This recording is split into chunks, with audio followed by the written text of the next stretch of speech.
ಜನರ ಮನಸ್ಸಲ್ಲಿ ಒಂದು ಸಿನಿಮಾ ಅಚ್ಚಳಿಯುವಂತೆ ಕೂರಬೇಕು ಅಂದರೆ ಅದರಲ್ಲಿ ಹಾಡುಗಳು ಎಷ್ಟು ಭಾಳ ಮುಖ್ಯ ಅನ್ನೋದು ನಿಮಗೆಲ್ಲ ಗೊತ್ತಿರುವಂಥ ವಿಷಯ. ಇಂಪಾದ ಮನಸ್ಸಿಗೆ ಮುದ ನೀಡುವಂಥ ಹಾಡುಗಳು ಎಂದೆಂದಿಗೂ ಜನರ ಮನದಲ್ಲಿ ಗಟ್ಟಿಯಾಗಿ ಬೇರೂರಿ ಕುಳಿತಿರ್ತವೆ. ಕೆಲ ಹಾಡುಗಳು ಸಂಗೀತದಿಂದ, ಇನ್ನೂ ಕೆಲ ಹಾಡು ಸಾಹಿತ್ಯದಿಂದ ಗಮನವನ್ನು ಸೆಳೆಯಬಹುದು. ಸಾಂಗ್ ಚೆನ್ನಾಗಿದ್ದರೆ ಮಾತ್ರ ಸಿನಿಮಾ ಚೆನ್ನಾಗಿರ್ತದೆ ಎಂಬುದು ಹಲವರು ಸಿನಿ ರಸಿಕರ ಕಲ್ಪನೆ ಕೂಡ. ಕೆಲವೊಮ್ಮೆ ಹಾಡುಗಳು ಚಿತ್ರವನ್ನು ಗೆಲ್ಲಿಸಿ ಬಿಡುತ್ತವೆ.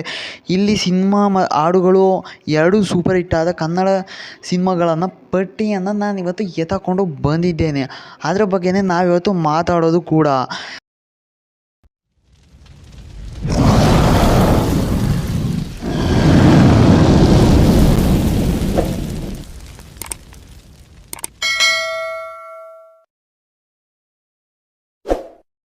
ಜೋಗಿ 2005ರಲ್ಲಿ ಬಿಡುಗಡೆಯಾದ ಪ್ರೇಮ್ ನಿರ್ದೇಶನದ ಜೋಗಿ ಹಾಡುಗಳು ಎಂಥ ಸಖತ್ ಸೂಪರ್ ಹಿಟ್ ಆಗಿದ್ದಾವೆ ಅನ್ನೋದು ನಿಮಗೆಲ್ಲ ಗೊತ್ತಿರೋ ವಿಷಯನೇ.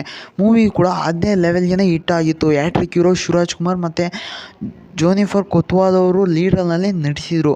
ಇದಕ್ಕೆ ಗುರುಕಿರಣ್ ಅವರು ಸಂಗೀತವನ್ನು ನೀಡಿ 6 ಹಾಡುಗಳಿದ್ದು 6 ಹಾಡುಗಳು ಸಹ ಬ್ಲಾಕ್ ಬಸ್ಟರ್ ಹಿಟ್ ಅಂತಲೇ ಹೇಳ್ಬೋದು. ಈ ಸಿನಿಮಾ ಕರ್ನಾಟಕದಲ್ಲಿ 60ಕ್ಕೂ ಹೆಚ್ಚು ಚಿತ್ರಮಂದಿರಗಳಲ್ಲಿ 100 ದಿವಸಕ್ಕೂ 100-150 ದಿನಕ್ಕೂ ಪ್ರದರ್ಶನ ಕಂಡು ಸ್ಯಾಂಡಲ್ವುಡ್ನಲ್ಲಿ ಒಂದು ದಾಖಲೆಯನ್ನು ನಿರ್ಮಿಸಿತ್ತು ಕೂಡ ಅಂದಿನ ಕಾಲಕ್ಕೆ.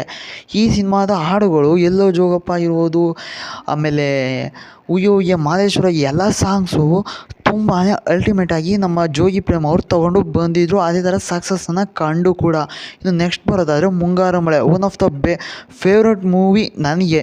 ಅಷ್ಟೊಂದು ತುಂಬಾ ಚೆನ್ನಾಗಿದೆ, ಸಾಂಗ್ಸ್ ಆಗಲಿ ಮೂವಿ ಆಗಲಿ. 2006ರಲ್ಲಿ ಬಿಡುಗಡೆಯಾದ ಯೋಗರಾಜ್ ಭಟ್ ಅವರ ನಿರ್ದೇಶನದ ಈ ಮೂವಿ ಅಂದಿನ ಕಾಲಕ್ಕೆ ಒಂದು ಹೊಸ ಟ್ರೆಂಡನ್ನು ಸೃಷ್ಟಿ ಮಾಡಿ ಒಂದು ಹೊಸ ಅಲೆಯನ್ನೇ ಎದುರಿಸಿತು. ಈ ಮೂವಿ ಒಂದು ವರ್ಷಕ್ಕೂ ಪ್ರದರ್ಶನವು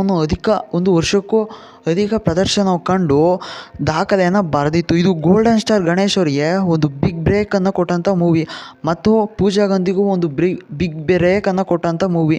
ಈ ಸಿನಿಮಾದ ಹಾಡುಗಳಾಗಿರ್ಬೋದು, ಡೈಲಾಗ್ಗಳಾಗಿರ್ಬೋದು ಸಿಕ್ಕಾಪಟ್ಟೆ ಫೇಮಸ್ ಗುರು. ಅಷ್ಟೊಂದು ಚೆನ್ನಾಗೇ ಮಾಡಿದ್ದಾರೆ ಹಾಡುಗಳನ್ನು ಮತ್ತು ಡೈಲಾಗ್ಗಳನ್ನು. ಹಾಗೂ ಅನ್ನಿಸುತ್ತಿದೆ ಆಗಿರ್ಬೋದು, ಕುಣಿದು ಕುಣಿದು ಬಾರಿ ಆಗಿರ್ಬೋದು, ಮುಂಗಾರು ಮಳೆ ಆಗಿರ್ಬೋದು, ಎಲ್ಲವೂ ಸಹ ಸೂಪರ್. ಇನ್ನು ಡೈಲಾಗ್ ಬಗ್ಗೆ ಕೇಳಬೇಕಾ, ಇಂದಿಗೂ ಸಹ ಪಡ್ಡೆ ಹುಡುಗರ ಆರ್ಟ್ ಫೇವ್ರೇಟ್ ಡೈಲಾಗ್ಗಳಿದ್ದಾವೆ. ಇನ್ನು ಬರೋಬ್ಬರಿ 7 ಸಾಂಗ್ಗಳಿದ್ದು ಈ ಎಲ್ಲ ಹಾಡುಗಳನ್ನು ಮನೋಮೂರ್ತಿಯವರು ಸಂಗೀತದ ಮೂಲಕ ನೀಡಿದ್ದು ಸಹ.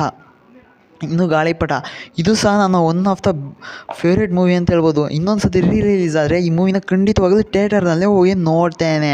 2008ರಲ್ಲಿ ತೆರೆಕಂಡ ಗೋಲ್ಡನ್ ಸ್ಟಾರ್ ಗಣೇಶ್ ಅವರು ಮತ್ತು ದಿಗಂತ್ ಅವರು ಮತ್ತು ರಾಜೇಶ್ ಕೃಷ್ಣನ್ ಅವರ ಪ್ರಮುಖ ಪಾತ್ರದಲ್ಲಿ ನಟಿಸಿದ್ದು ಈ ಮೂವಿ. ಇದು ಸಹ ಯೋಗರಾಜ್ ಭಟ್ ಅವರೇ ನಿರ್ದೇಶನ ಮಾಡಿದ್ದು.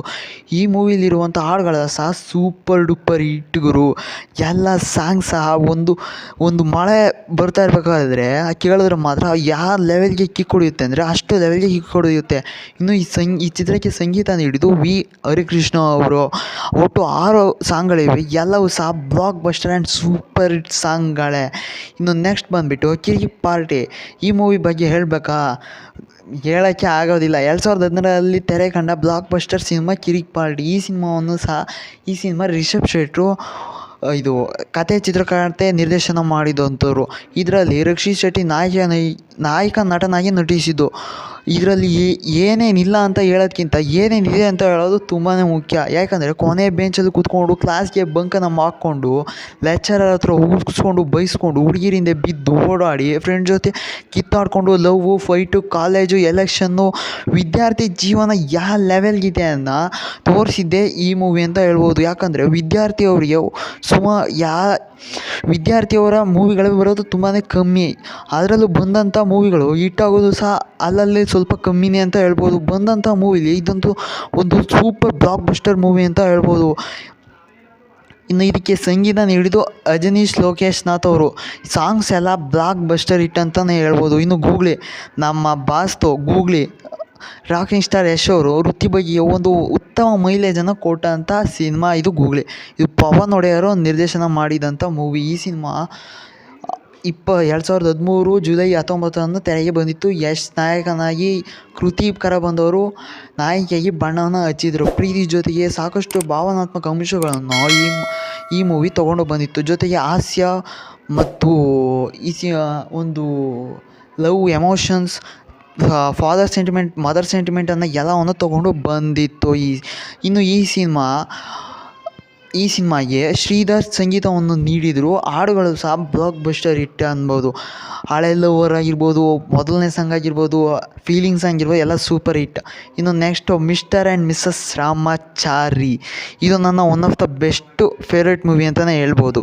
ಇದು ಸಂತೋಷ್ ಆನಂದರಾಮ್ ಮೊದಲ ಬಾರಿಗೆ ನಿರ್ದೇಶನ ಕ್ಯಾಪ್ ತೊಟ್ಬಿಟ್ಟು ಈ ಮೂವಿನ ತೆರೆಗೆ ತಗೊಬಂದಿದ್ರು. ಇದು 8 ವರ್ಷಗಳ ಹಿಂದೆ ಯಾವ ಥರ ಒಂದು ಸೆನ್ಸೇಷನನ್ನು ಕ್ರಿಯೇಟ್ ಮಾಡಿತ್ತು ಅಂದರೆ, ಅಲ್ಲಿಯವರೆಗೆ ಎಲ್ಲ ಕನ್ನಡ ಇಂಡಸ್ಟ್ರಿಗಳು ಬಾಕ್ಸ್ ಆಫೀಸ್ನ ದಾಖಲೆಯನ್ನು ಉಡಿಸ್ ಮಾಡಿಬಿಟ್ಟು ಇದು ಮೊದಲನೇ ಸ್ಥಾನ ಪಡ್ಕೊಂಡಿತ್ತು. ಯಾಕಂದರೆ ಮೊದಲಿಗೆ ಇದ್ದಂಥ ಹಲವಾರು ದಾಖಲೆಗಳನ್ನು ಮುರಿದ್ಬಿಟ್ಟು ಇದು ಆ ಸ್ಥಾನಕ್ಕೆ ಹೋಗಿ ಕೂತ್ಕೊಂಡಿತ್ತು ಕೂಡ.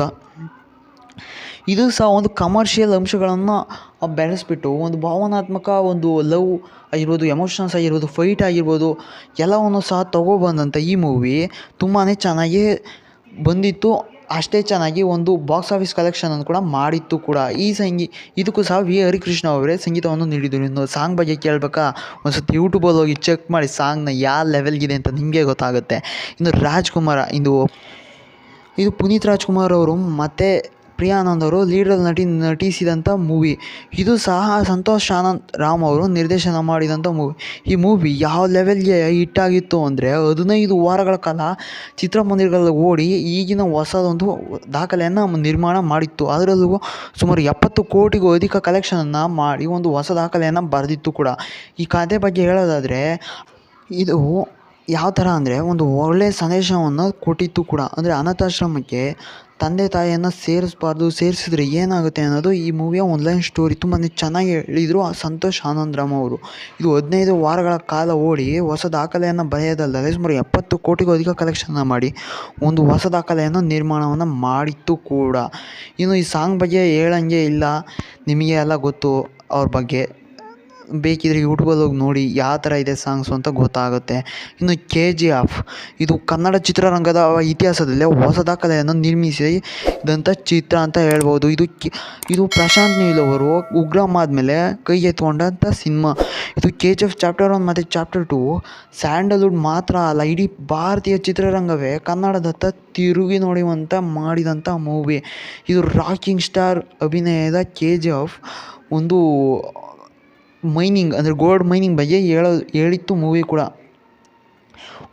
ಕೋಟಿ ಅನ್ನೋ ಸುಮಾರು ಬಾಚ್ಕೊಂಡ್ಬಿಟ್ಟಿದೆ ಈ ಮೂವಿ. ಹಲವಾರು ದಾಖಲೆಗಳನ್ನು ಪೀಸ್ ಮಾಡಿಬಿಟ್ಟು ತನ್ನದೇ ಆದ ಒಂದು ಹೊಸ ದಾಖಲೆಯನ್ನು ಕೂಡ ನಿರ್ಮಾಣ ಮಾಡಿದೆ. ಅದಲ್ಲದೆ ಸಾಂಗ್ಸು ಭಾರಿ, ಅದರಲ್ಲಿ ಒಂದು ಒಂದು ಏನದು ಎನರ್ಜಿಯನ್ನು ಉಂಟು ಮಾಡುತ್ತೆ. ಒಂದು ಎನರ್ಜಿಯನ್ನು ಉಂಟು ಮಾಡುತ್ತೆ ಈ ಮೂವಿಯಲ್ಲಿರುವಂಥ ಸಾಂಗ್ಸ್ಗಳು. ಆ ರಾಕಿ ಬಾಯ್ ಆ್ಯಟಿಟ್ಯೂಡ್ ಆಗಿರ್ಬೋದು, ಪ್ರತಿಯೊಂದು ಸಾಂಗಿಗೆ ತಕ್ಕಂತೆ ಮಾಡಿದ್ದಾರೆ ಸ್ಕ್ರೀನ್ನ ಅಂತಲೇ ಹೇಳ್ಬೋದು. ಇಷ್ಟೇ ನನ್ನ ಈ ಲೀಸ್ಟ್ನಲ್ಲಿ ಇದ್ದಂಥ ಮೂವಿ. ನಾನು ಯಾವ್ದಾದ್ರು ಬಿಟ್ಟಿದ್ರೆ, ನಿಮಗೆ ಅಕಸ್ಮಾತ್ ಯಾವ್ದಾದ್ರು ಮೂವಿ ಇಷ್ಟ ಆಗಿದ್ದರೆ ನನ್ನ ಲೀಸ್ಟ್ನಲ್ಲಿ ಕಾಮೆಂಟ್ ಬಾಕ್ಸಲ್ಲಿ ಕಮೆಂಟ್ ಮಾಡಿ ತಿಳಿಸಿ. ಇನ್ನು ನೆಕ್ಸ್ಟ್ ವೀಡಿಯೋದಲ್ಲಿ ಸಿಗೋಣ. ಇನ್ನು ನಮ್ಮ ಚಾನಲ್ ಯಾರೆಲ್ಲ ಸಬ್ಸ್ಕ್ರೈಬ್ ಮಾಡ್ಕೊಂಡಲ್ಲ ಹಂಗೆ ನೋಡ್ತಾ ಇದ್ದರೆ ಸಬ್ಸ್ಕ್ರೈಬ್ ಮಾಡ್ಕೊಂಡು ನೋಡಿ. ನಮಗೂ ಸಹ ಮೋಟಿವೇಶನ್ ಅನ್ನೋದು ಇರುತ್ತೆ ಅಲ್ವಾ. Thanks for the watching. Anyway good bye. Next ವೀಡಿಯೋದಲ್ಲಿ ಸಿಗ್ತೀನಿ. Love you all.